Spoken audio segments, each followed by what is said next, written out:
यंदाच्या खरीप हंगामात एल निनोच्या संभाव्य परिणामांमुळे पीक नुकसान होण्याची शक्यता आहे. त्यामुळे पीक विमा संरक्षण अत्यंत आवश्यक आहे. नैसर्गिक आपत्तीमुळे पिकाच्या उत्पादनात घट झाल्यास या योजनेअंतर्गत नुकसान भरपाईचा लाभ मिळतो.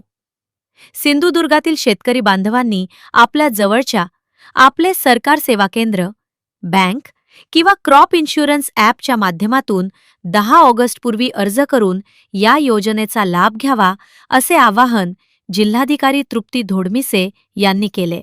नमस्कार, मी तृप्ती धोडमिसे, सिंधुदुर्ग जिल्हाधिकारी.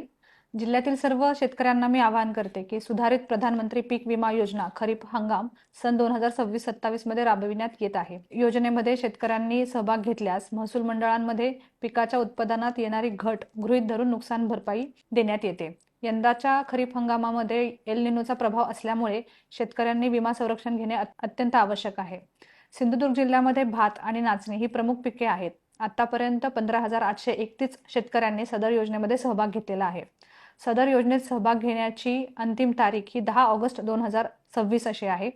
तरी सिंधुदुर्ग जिल्ह्यातील सर्व भात व नाचणी उत्पादक शेतकरी बांधवांना आवाहन करण्यात येते की आपल्या नजीकच्या आपले सरकार सेवा केंद्रांमध्ये तसेच किंवा बँकांमध्ये किंवा क्रॉप इन्शुरन्सचा वापर करून आपण 10 ऑगस्ट 2026 पूर्वी जास्तीत जास्त सहभाग नोंदवावा. धन्यवाद.